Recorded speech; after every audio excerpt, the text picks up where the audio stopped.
Welcome to China in Focus. I'm Tiffany Meyer. Our top story. A Chinese company has been forced to sell land near a U.S. military site. It's a win for Utah's government. Marrying a U.S. military member to gain base access. This appears to be another Beijing-linked scheme. Lawsuits and arrests are underway in the U.S. The CIA takes action. A Mandarin recruiting video targets Chinese officers after rare military purges spark backlash. Anyone with leadership qualities is bound to be subject to suspicion and ruthlessly eliminated. The U.S. and Taiwan have struck a trade deal, bolstering the island nation's defense against Beijing's threats. And Japan seizes a Chinese fishing boat and arrests its captain. China protests.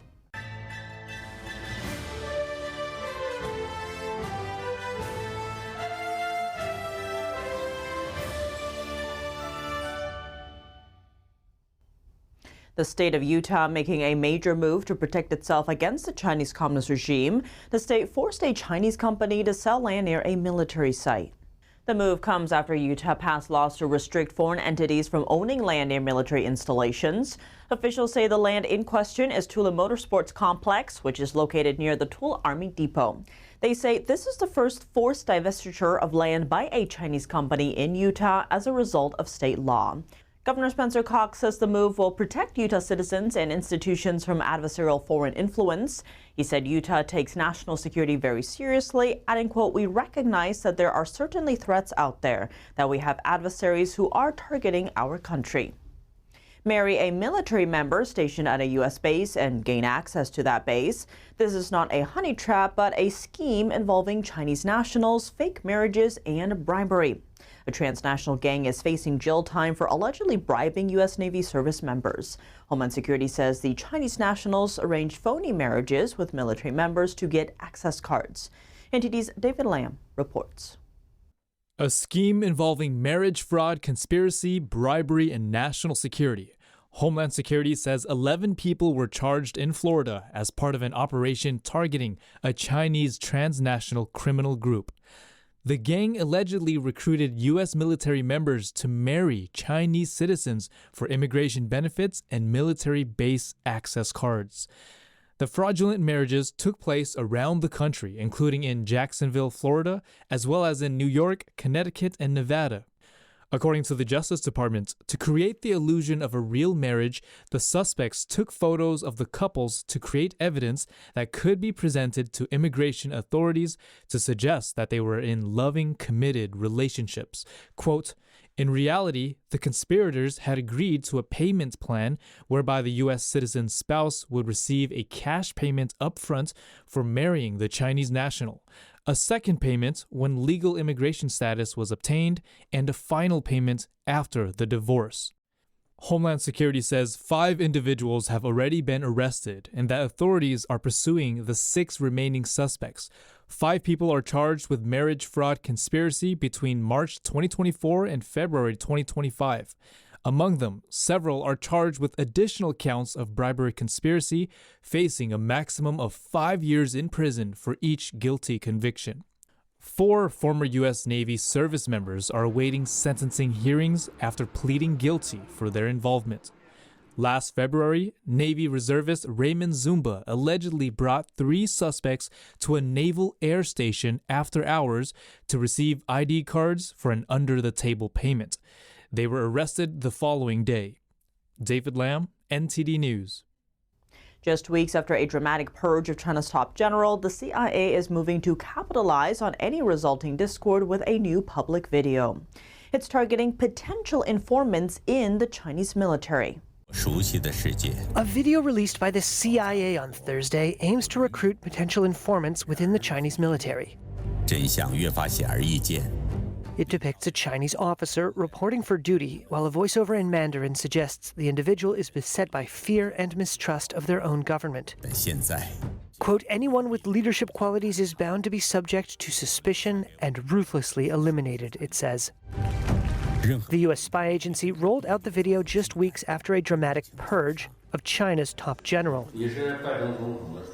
Last month, China's defense ministry announced that Zhang Yuxia, second in command behind President Xi Jinping as vice chairman of the Central Military Commission, was under investigation. It marks the highest profile removal of a senior Chinese military leader in decades. And the CIA appears eager to capitalize on any fallout that may be hitting the People's Liberation Army. CIA Director John Ratcliffe said in a statement that the agency's videos had reached many Chinese citizens. He said the agency would continue offering Chinese government officials a, quote, opportunity to work toward a brighter future together. The high-stakes spy games are part of an escalating military and technological rivalry that many observers deem to be a new form of Cold War. The CIA recruiting video also touches on the family aspect, depicting a Chinese officer with his family. The voiceover says, in the role of a Chinese officer, I can't let these madmen, referring to CCP leaders, shape the world my daughter will grow up in. U.S. Secretary of Energy Chris Wright is pushing to expand U.S. investments in Venezuela's energy sector. He's also warning about the legitimacy of some Chinese business deals in the OPEC nation. We want to set the Venezuelan people and the economy free. U.S. Energy Secretary Chris Wright is pushing to expand U.S. investments in Venezuela. As part of the highest-level U.S. visit to Caracas, focused on energy policy in nearly 3 decades, Wright on Wednesday said the U.S. is prepared to help boost oil, gas, and power output in the country, which is currently producing about 1 million barrels per day of crude. This year, we can drive a dramatic increase in Venezuelan oil production, in Venezuelan natural gas production, in Venezuelan electricity production, and most importantly of all of these are to increase the job opportunities, the wages, and the quality of life for all of the Venezuelans across the country. After meeting with interim president and oil minister Delcy Rodriguez, Wright also warned about Chinese businesses in Venezuela. He told reporters that deals by legitimate Chinese companies were fine, but that the Trump administration is trying to avoid what he called damaging deals that Chinese firms have done in other countries in the region. Wright and Rodriguez face the enormous task of organizing the recovery of Venezuela's oil industry after decades of underinvestment, mismanagement, and U.S. sanctions, while putting U.S. investors at the front of the line. And on Thursday, Bloomberg News reported that Venezuela plans to give more oil drilling blocks to U.S. oil company Chevron, as well as Spain's Repsol, citing sources familiar with the matter. Venezuela was one of China's closest allies in Latin America, but that relationship is changing. For decades, China backed Venezuela with billions in loans, major oil purchases, trade, and infrastructure deals. In 2023, the two countries elevated ties to an all-weather strategic partnership, signaling long-term cooperation. Despite that, their relationship has weakened over the years, even before the U.S. captured Venezuelan regime leader Nicolas Maduro. Chinese investments have dropped sharply from $3.5 billion in 2018 to just $318 million by 2024. Even though trade continues, analysts say the closeness of the China-Venezuela partnership is fading. It's a reminder that even all-weather ties have limits. The United States and Taiwan have reached a major reciprocal trade agreement. The deal is aimed at strengthening economic ties and expanding market access between the U.S. and Taiwan. It also provides a footing for the island to protect itself from Beijing's military threats. The U.S. and Taiwan have struck a deal to cut tariffs. Trump administration officials have signed a final agreement that confirmed a 15% U.S. rate for imports from Taiwan, down from 20% initially proposed. The deal also commits Taiwan to a schedule for eliminating or lowering tariffs on nearly all U.S. goods, and sees it pledged to significantly boost buying of goods from the United States. That includes purchases of liquefied natural gas, crude oil, civil aircraft and engines, power grid equipment and generators, and marine and steel-making gear. The deal will also immediately eliminate Taiwan's tariffs on many U.S. agricultural imports, including beef, dairy, and corn. But some levies, including the 40% on pork belly meat and 32% on ham, will only fall to 10%. The deal builds on a framework agreement reached in January that also includes a pledge by Taiwan that its companies would invest $250 billion to boost production of semiconductors, energy, and AI products in the U.S. Taiwan President Lai Ching-te emphasized the importance of the trade deal. This round of tariff negotiations is also a very important opportunity. Its purpose is precisely this: to enable our industries to go global, whether it's TSMC or other industries, as long as their research and development centers are in Taiwan. Their advanced manufacturing processes are in Taiwan, and their largest production capacity is in Taiwan. Taiwan can continue to develop steadily. The finalized agreement will need approval by Taiwan's parliament, where the opposition has a majority. According to Taiwan Statistics Office Friday, Taiwan's GDP is expected to expand by 7.7% this year, fueled by strong demand for AI technology. NATO is working to defend the Arctic against adversaries like Russia and China. NATO Secretary General Mark Rutte announced Wednesday that the alliance is launching a mission to strengthen its presence in the Arctic. The effort aims to protect NATO territories, including Greenland. The new mission, dubbed Arctic Sentry, will coordinate the increasing military presence of NATO allies in the region. It will bring together military exercises from different countries like Denmark and Norway. These activities will involve tens of thousands of soldiers. Japanese authorities say they seized a Chinese fishing boat and arrested its captain. Officials report that the Chinese national entered Japan's exclusive economic zone and ignored repeated orders to stop for an onboard inspection. In order to prevent and deter illegal operations by foreign fishing vessels, we will continue to carry out enforcement activities with a firm and resolute stance. China responded, urging Japan to abide by their bilateral fisheries agreement. The arrest comes amid heightened diplomatic tensions between the region's two largest economies. Australian police have charged two Chinese nationals with foreign interference on Wednesday. They're accused of spying on a Buddhist group on behalf of Chinese authorities. The pair faces up to 15 years in prison for gathering information on the Guanyin Sita Buddhist group in Australia's capital, Canberra. Police say they worked with another Chinese national charged last August for covertly gathering information on the group. Beijing reacted to the case, claiming it does not interfere in other countries' internal affairs. Coming up, China helping Russia sidestep U.S. sanctions with tens of thousands of cars exported through China. And a survivor of China's Cultural Revolution joins American thought leaders host Yanni Akalik to warn Americans against repeating history on U.S. soil. They demand you do certain things, and they demand that you obey. And mostly leave you alone, not totalitarianism. A demand not only you obey, but you have to believe in them. More on that after the break here on China in Focus. Welcome back to China in Focus. I'm Tiffany Meyer. Tens of thousands of cars are being exported to Russia through China. That's despite sanctions and company pledges following Russia's invasion of Ukraine. Among them are Toyota and German luxury models. That's according to data from Russian research firm Autostat and interviews with people involved in the trade. Most of the imported cars are made in China, where many global brands have factories. A growing number of those are sold as zero-mileage used vehicles. Those cars are bought brand new in China and then reclassified as used and exported. One car trader based in Sichuan says the practice skirts the need to get automaker approval for sales to Russia. Zero-mileage cars are sold cheaply in China but fetch similar prices to new cars in Russia. That's according to a Russian dealer and vehicle shipping documents reviewed by Reuters. Dmitry Zazlin is the sales director of Moscow car dealership Naftozapad.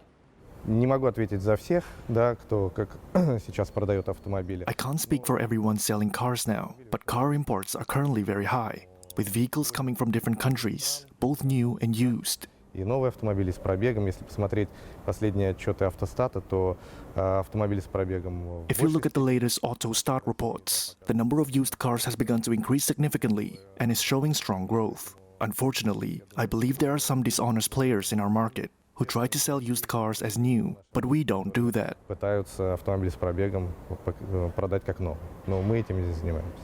Automakers that prohibit sales to Russia say they are doing their best to prevent unauthorized exports. In a statement, Mercedes said probing breaches was, quote, time-consuming and complex, saying it requires third-party assistance.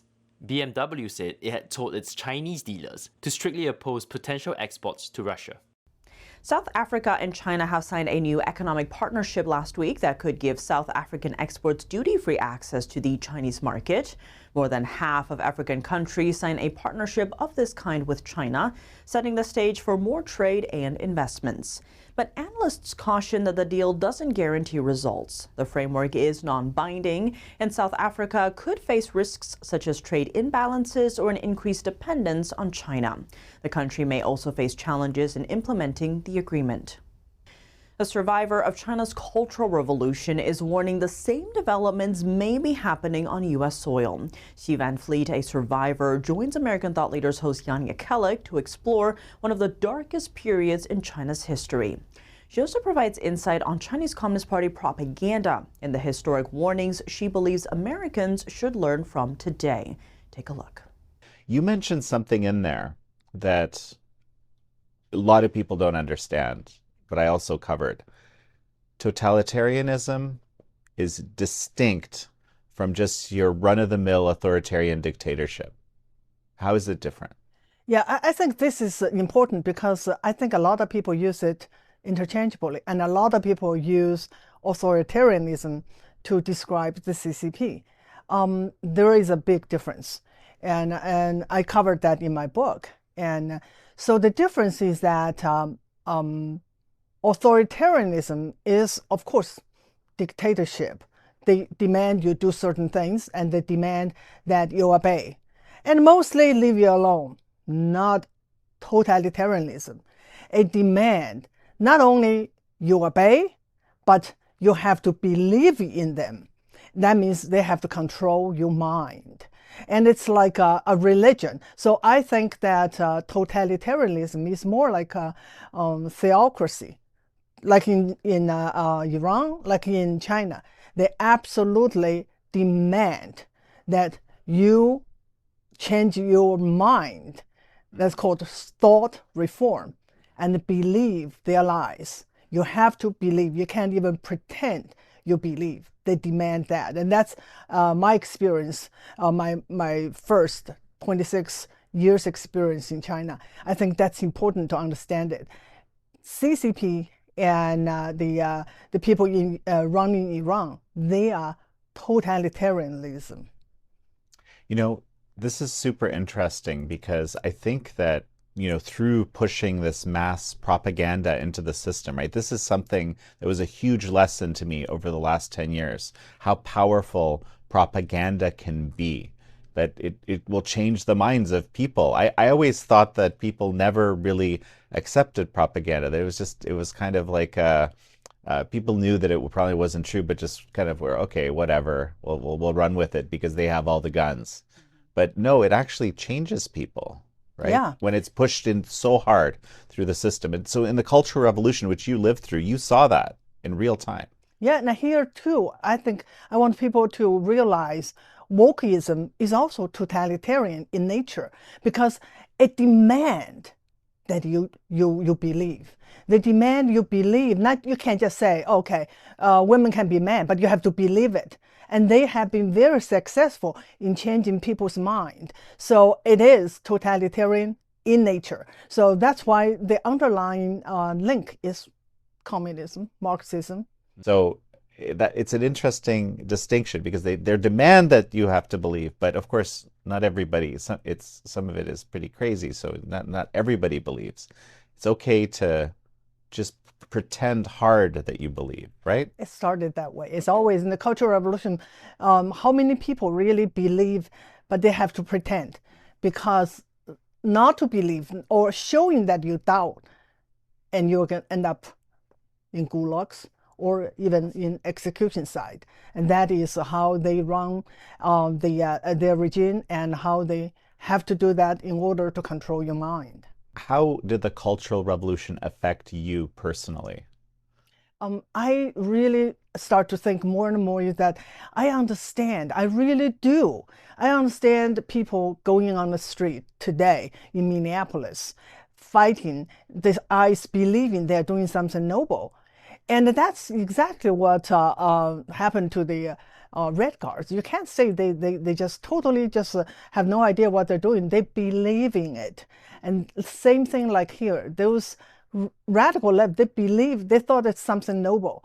And that's the power of indoctrination. I've seen that I was one of them, even though I was not really Red Guard, I was too young. But I believed in the lies that I was told. I absolutely never doubt. I always believe that the party is always right. The party cannot be wrong. So what I do, believe in the party. So how did that look like in real life? Like, what did that mean? Well, what did these Red Guards actually do? 2020, that's what they did in the Cultural Revolution, like what they did here in America. It's destroy everything, destroy statues, destroy communities, because they're so emboldened. They were backed by people in power. In China, they were backed by Mao. Mao claimed himself to be the Red Commander-in-Chief for the Red Guard. And here the Democratic Party was behind those mobs, those rioters, those looters, everything. And so you don't have to imagine. You just think about 2020 in Minneapolis and 2026 in Minneapolis. I remember there was this three-body problem. Remember there was this series that came out recently, not too long ago, where they really kind of showed what these Red Guards were doing, right? And I was amazed that this landed on Netflix. Frankly. I was too. Yeah. And yeah. I tweet about it because it's very true to life. That's very close to what happened. So my point is they were killing people, literally, right? They were killing people. Yeah. And the killing started with the professors, with their teachers and principals. And so I would say we're not there yet. Very close. Very close. If we don't stop it, it won't take long for us to get there. And so what you're saying is this is a combination of indoctrination and sort of the understanding that there's institutional power behind you. The combination of those two things. Absolutely. Well, Xi Van Fleet, it's such a pleasure to have had you on. Thank you so much, as usual. To watch the full episode, go to EpochTV.com and look for American Thought Leaders. That's all for today's China in Focus. I'm Tiffany Meyer. If you have any feedback on the show or have something you'd like to see us covered, send us an email at chinainfocus@ntd.com. We'd love to hear from you. For on-the-clock original news coverage, visit us at ntd.com or download our NTD app. Thanks for watching. See you soon.